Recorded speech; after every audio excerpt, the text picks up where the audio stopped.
Yeah, maybe for now you can speak. I will speak to the group and we'll figure it out. Thank you. Yeah, this is it's a small enough room that I think I might not even need it, so I'll just talk like loud. If you don't hear me, just let me know. But good afternoon, early evening. I'm Robert Buxton. It's good to be back. I was here last month in this room, and I was in the other place. The big house. The big, as we say in New Jersey, the big house, about a week ago.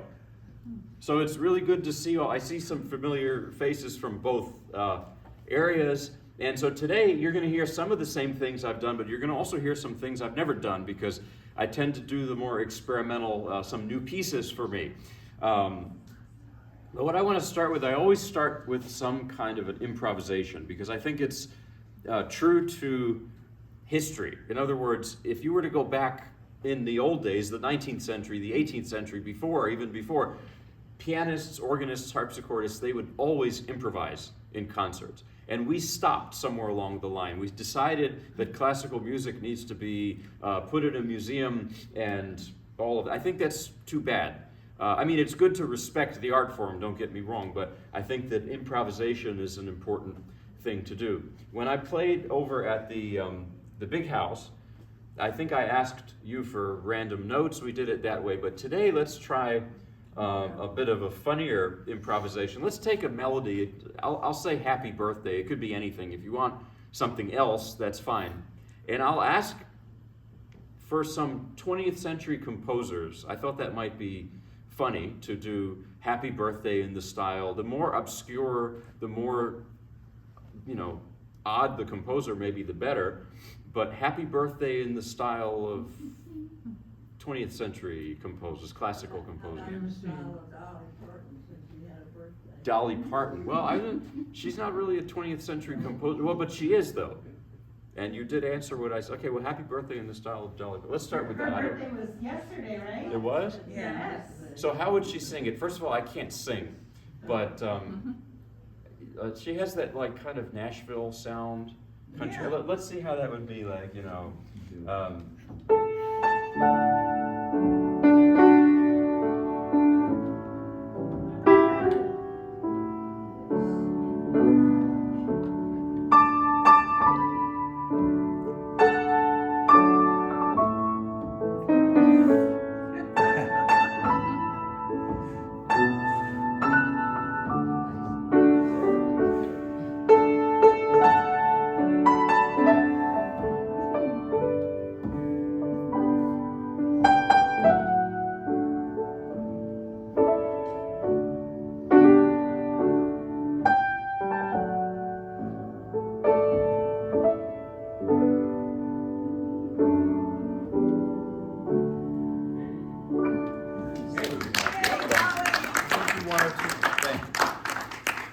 I was thinking something more along the lines of, but that was perfect. I mean, you did answer what I asked, but I was thinking more classical. But I love Dolly Parton. She's amazing. She's written a lot. And she has that children's program with giving out free books. She's also a really good person. So, but any classical composers from the 20th century who are anybody? Happy birthday in the style of Chopin. Well, Chopin is 19th century, but okay, fine. Let's see what happens. Okay, and then we'll do the real program. So.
thanks for those cookies. You're welcome. They were really good. You're welcome. I mean, Sean gave me cookies last time I was here, and they hardly lasted the car ride home. So, yeah, and you knew exactly what I liked. So, yeah, I ate most of them. I hate to admit it. So those are just some little things I like to do. I like to play around with styles of composers.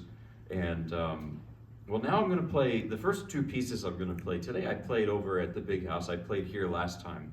We'll start with those. The first is Gluck Scambati, the melody from Orpheus and Eurydice, which is an opera from 1762, I think, or 63. And Gluck was a Viennese opera composer that he really preceded Mozart. And he was a big influence on Mozart's operas in particular. You know, Gluck bases this opera on a famous ancient Greek myth of Orpheus and Eurydice. And to recall the myth, Eurydice dies, she goes to the underworld, and Orpheus goes after her to save her. He brings his harp, his lyre, spelled L-Y-R-E, not L-I-A-R. That's a different meaning of the thing. And he plays the harp for Hades, who finally relents and says, okay, she can go back with you. You can take her back. But don't look back. That's the one condition. And there's that same line, don't look back, in the Bible, in the Old Testament. There's that same phrase. Unfortunately, at the last moment, Orpheus does look back, and Eurydice is gone forever, goes back to the underworld. Now, that's the ancient Greek story. It's a tragedy. But in the mid-18th century, this was the age of enlightenment. They didn't like things to end in this way, so they changed the plot for the opera.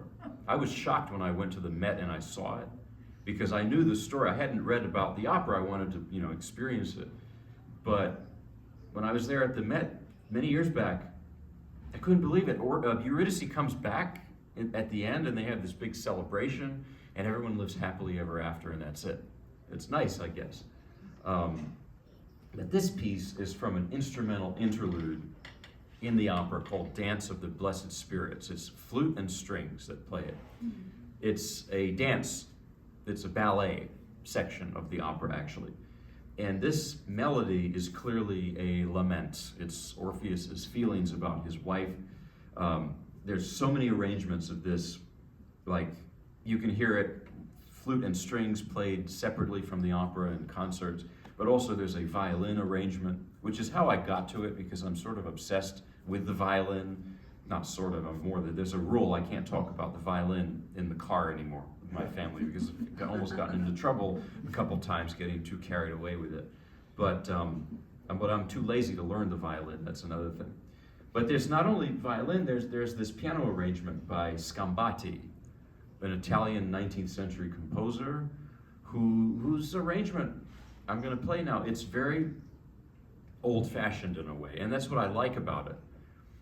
Pianists would play this like 120 years ago in concerts, more than now. Rachmaninoff played it, for example, at many concerts. And when I say old-fashioned, it's because there are a lot of these rolled chords like this.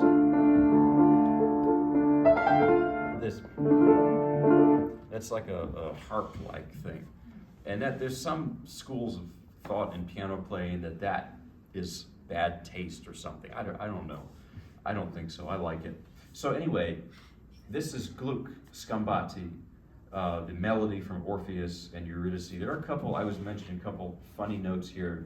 The hammers don't go down completely, so sometimes I'll do my best, play around with the pedal maybe, but if you hear a note that sticks out like that, it may not be me, it may not be my fault. It may be, but it may be the piano's fault. That's all I'm saying. So here it is, Gluck Scambati.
Thank you. This is sad. It's very sad, you know. And it makes me think of something that I think I mentioned this when I played over at Independent last time, that a lot of people will ask me the same question. They'll say, you know, I like classical music, but I feel like I'm missing something because I don't have enough education in its history or whatever. And I tell them this, that really studying music history and theory is important, but it's not the primary thing. It's actually the secondary thing. The primary thing is your immediate visceral emotional reaction to music. You know, I have a story that when I was growing up, my mother's Russian, and she has this circle of friends who are Russian painters, brilliant artists. And I was at the home of one of them. His name is Anatoly Chernyshov, Russian painter. And there was an abstract painting of his on the wall. I was looking at it, and I enjoyed it, but there was that thought in my head, well, I don't know enough about painting to really appreciate it. And this Russian painter, this other guy, his name is Grisha. He's a big Russian guy, you know. He comes up to me and he puts his arm around me. He says, "This is very beautiful, no?" And I said, "Yes, but how do I understand it?" And he looked at me and he grabbed me and started shaking me. And I thought that said my time has come, you know. And he said, no, you have to look and feel. That's all. And I said to myself, that's brilliant what he said. That it's not being anti-intellectual, you know. The theory and history is important, but that's trust your immediate reaction. Trust yourself. And so with this piece, what I always say is, if you've ever lost a loved one, you understand that piece, and that's it. Because that's what the music is about. Even though it's an ancient Greek myth that's so old, and the music is almost 300 years old, but people are people. So now I'm gonna play 3 of Robert Schumann's Paganini studies. When I was over there, I played the first of these, and I have 2 more that are pretty fresh for me, just barely cooked. So the first one in C minor is, well, I'll explain. The whole thing is that Schumann, in the 1830s, he heard Paganini.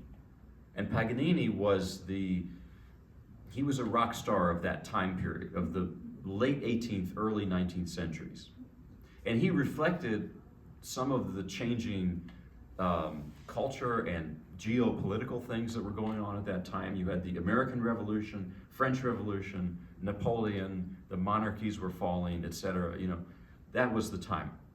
And it was Paganini and Beethoven who really changed music, I think, at that time. Ivry Gitlis said that Paganini was like the Big Bang. Ivry Gitlis is one of my favorite violinists. Yeah, he was like the Big Bang in music because he just came out of nowhere. His style was just sui generis. And so many people hated Paganini. There were people who believed that he was possessed by the devil. But the Romantics they adored him because they saw themselves in him. They wanted to be like him. They wanted to be, you know, wild and experimental the way he was. And so Schumann heard Paganini in the 1830s, and he ended up arranging 12 out of 24 of the solo violin caprices of Paganini. And they come in 2 sets. The first set of 6, Opus 3. I didn't even know this. I learned all of them and played them for you back in the last spring, or the fall. The first set, Schumann did not even intend for public performance. He viewed them as pedagogical studies. He wrote out the violin part, added some accompaniment, that's pretty much it. But I still think they're wonderful. The second set, and I'm playing the last 3 of the second set. In the second set, Schumann takes a lot of liberty with the Paganini, such that you don't even really hear Paganini anymore. It's Schumann. And Schumann, what characterizes his music is, I would say, he had bipolar disorder. And they did not have the understanding of it or the treatment for it that they do now. So he suffered quite a great deal in his life, and I think it's reflected in his music to a degree. You know, the first one I'm going to play has these rapid changes of character. It's unexpected. And some people criticize Schumann for that. One quote I've heard is that Schumann's music is like shish kebab, a little bit of this, a little bit of that, and there's no unity to it. Well, why should it have, quote, unity? I mean, first of all, I love shish kebab the way it is, and I love Schumann. So what, so that's just how it is. And there's something that people will say, I'll hear this quote a lot. They'll say, well, Schumann was crazy. And I don't like that, because having a condition does not mean crazy. Wagner was crazy, okay? You can read about him, how he swindled all of his friends, and he cheated on, it was all terrible. And then he was a raging anti-Semite, and, that's, in my view, he was crazy. But Schumann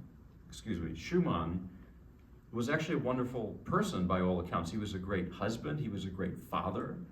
He unfortunately just suffered from this condition. So one more thing that I think adds to the unpredictability of Schumann's character and his music, it keeps changing character, is the literature he was obsessed with. He was a literary man. He wanted to be a novelist initially. And the novellas that he loved by E.T.A. Hoffmann and Jean Paul, these are two German writers at this time, their novels constantly change character, and their plots are always, there's one plot and then there's like a splice, another plot, splice. That's like Schumann's music. So that's another explanation of it. But for all of that, Schumann's music is not always easy listening, because he doesn't develop things in a straightforward way. And someone said Schumann's music is a high risk to reward ratio for performing, because it's extraordinarily difficult to learn, doesn't sound that difficult, and it's not even that flashy. So, but that's beside the point, because the substance and the character, the depth of Schumann's music, that's what I love about it, and I love the vulnerability and the realness of it. So here's the first one, and you'll probably think it's over several times when it's really not. It's just changing characters. So here is the first one I'm going to play in C minor. Hopefully our notes cooperate. Just tune it out, it's okay. So.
there's one part where the left hand at the end goes like that thing. Schumann does this a lot. I call it the swirling effect. In his piano concerto, for example,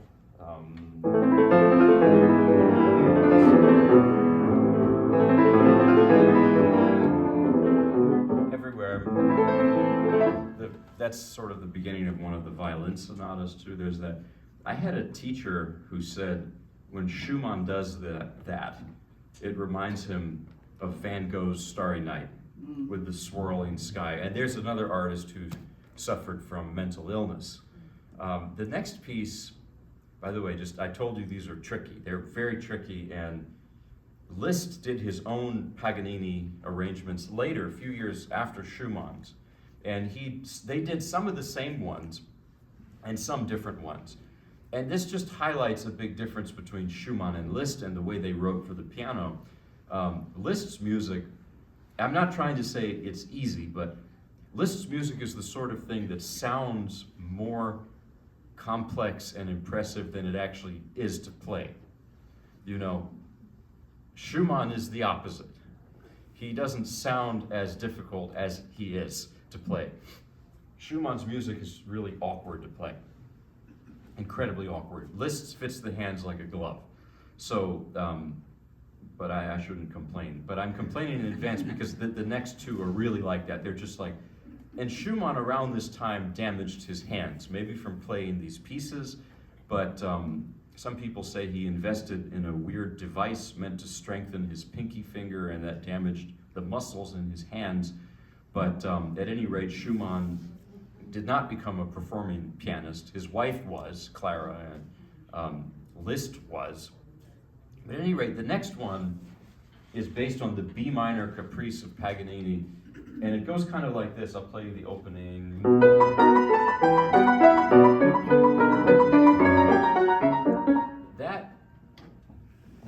A feature of that piece, or the defining feature of that, is that it's just straight 16th notes like the whole time. In other words, that it just doesn't stop. Maybe there's one or two places where there's a little breath, there's a little comma, little apostrophe, but that's it. And I think that's, it reminds me of something my dad told me. My great-grandmother had bipolar disorder, and my dad was very close to her, and he said she was wonderful and everything, but sometimes when she was in a manic state, he said she would talk incessantly, almost to the point that it's like she wouldn't even take a breath, breathless talking. And that's what I think that reminds me of. It has that sense to me. Furthermore, Paganini wrote some of the caprices, he treated them as like studies for technique, although they're never really just about that. But this can be like that too. It's sort of a study in endurance and such. But anyway, here's the next one, and it's relentless. It's like breathless, just da da da da da da. It just goes like that, like nonstop. So here it is, and it's pretty new for me. So I hope I can, do it. So.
she doesn't like it when I play too much Schumann because she thinks it starts to rub off on me. You know. Now I'm going to play, this is the last of this Schumann Paganini studies. So I've actually gotten to the end of this big project. It's been months going through all of them. That's really crazy, I think, that I did. But it's like, it's one of those things where I'll get a certain amount of way into a project like that and realize maybe I shouldn't have done this, but it's too late to stop. It's like if you're swimming to an island and you're 3/4 of the way there, you can't go back, you have to finish. So this next one is based on the E minor Caprice of Paganini. The beginning and end, to me, are just so sad. They have this, like a big sigh, the feeling. Here.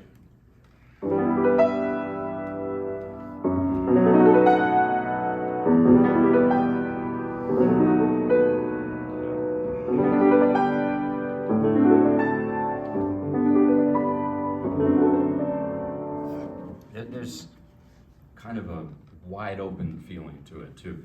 But in the middle is this part that's kind of a little bit like the last one. It's just, you know, I don't want to say typewriter-like because it shouldn't be played like that, but it's just this relentless, non-stop 16th notes, incessant, like.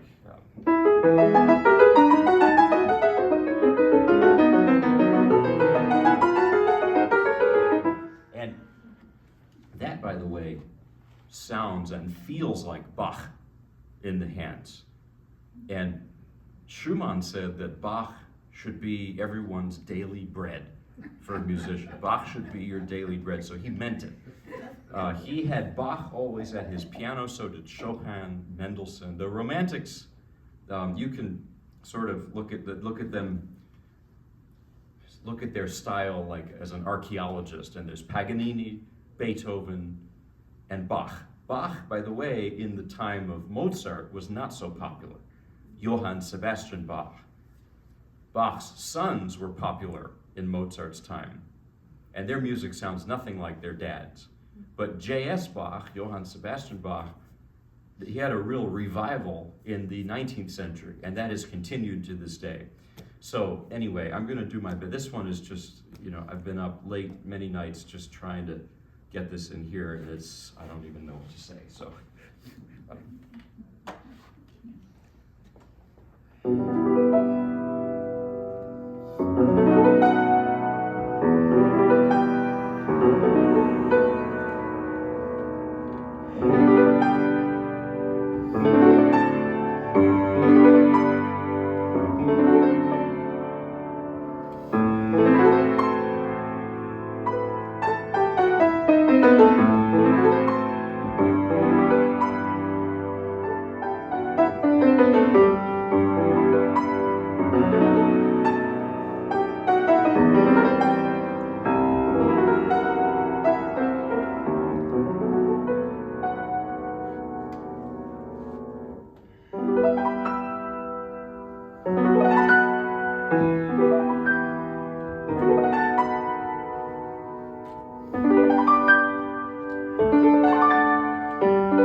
we're going to get into the 20th century. Time, yeah, we have a little bit of time. So now I'm going to play, I think I did this here last time, and it's taking me a while. This is my own arrangement, and it's hard to play and to remember. So you may not like this piece, and you may not like me after I play it, but I'm just warning you that it's quite deep in the 20th century, and it's kind of in an abstract avant-garde style. You're going to hear things like this and this. It's just part of the style, and there's a reason for that. It's because, you know, the 20th century was a traumatic century. And this is Witold Ludosławski's Paganini Variations, based on the 24th Caprice by Paganini. I played the Brahms Paganini Variations over in the big area. Well, this is Ludosławski. But what he does with it is very different from Brahms or Rachmaninoff or anybody, because he wrote it in 1941 in Warsaw in the middle of the Second World War. So, of course, it's disturbing music. It's just, how could it be any other way?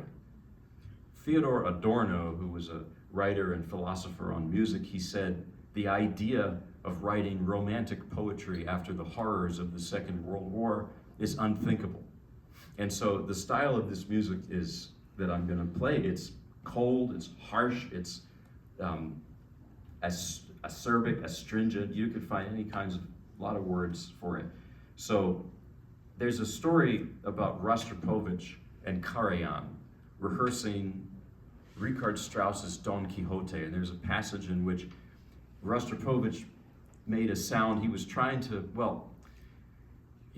make a certain effect, and Karajan stopped the rehearsal and he said, "Why are you making an ugly sound?"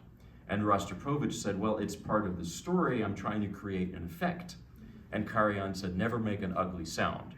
I think I more agree with Rostropovich, which is that music does not always have to or need to be pretty.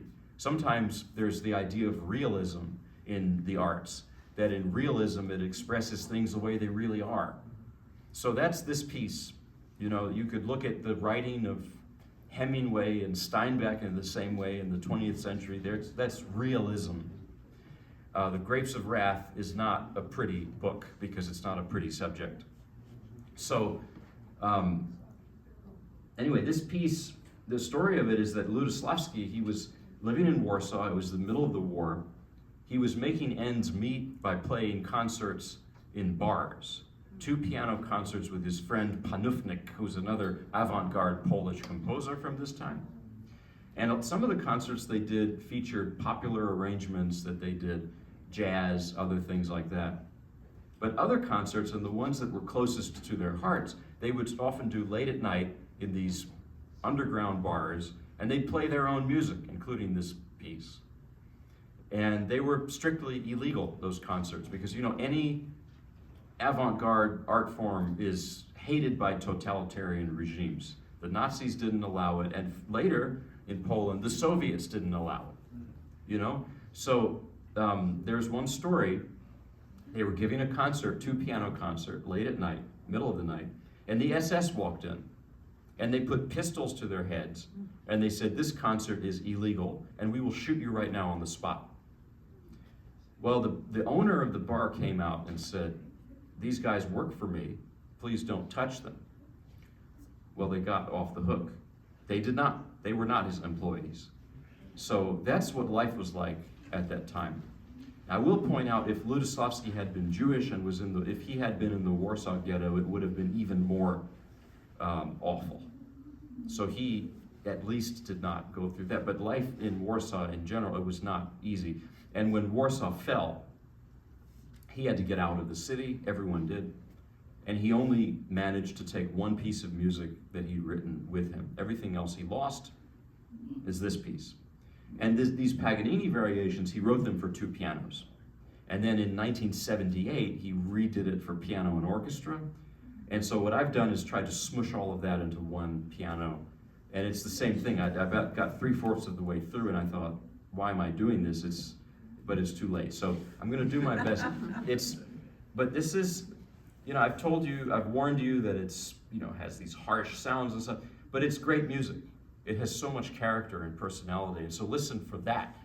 And again, you might not like it, and I have to admit, the 20th century and 20th century music, it's not always what I want to listen to. It's not always that I'm in the mood for it, but it's important music and art. So here I'm going to play Lutoslawski Paganini Variations.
also good for cardio too. But but just to prove that, I had one of my major teachers who I studied with for 8 years, Solomon Mikovsky. He would say this.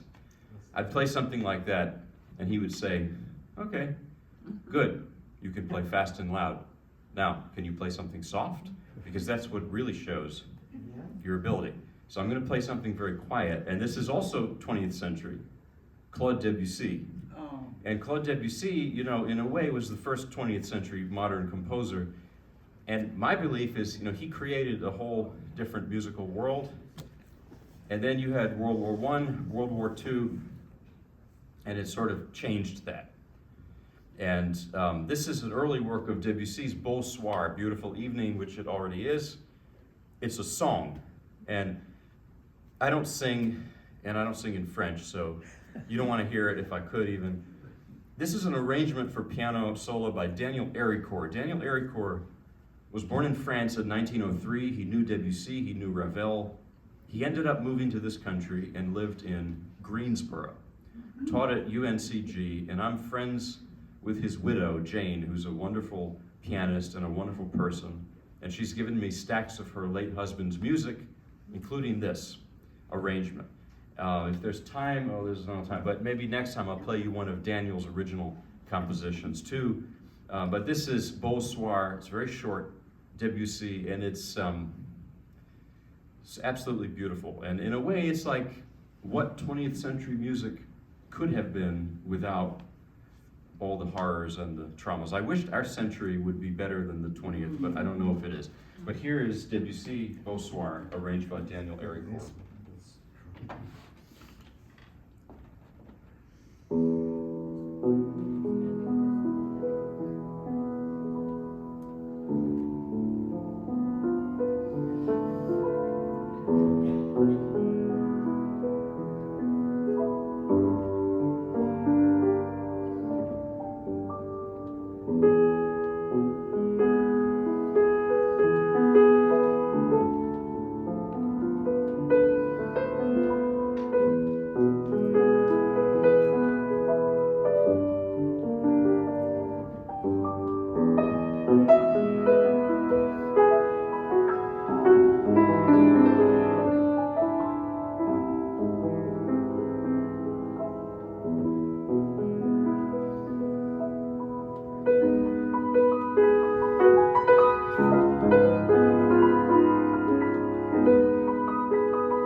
Thank you.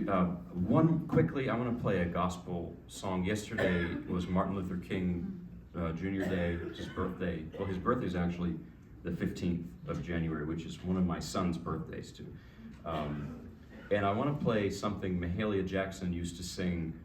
They were very close.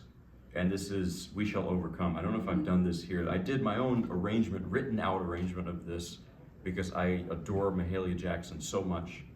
So We Shall Overcome is a folk gospel song that really became the anthem of the civil rights era. And so I'll close with this. It's pretty quick, so here it is.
Sorry to keep you so long. I'll see you next time.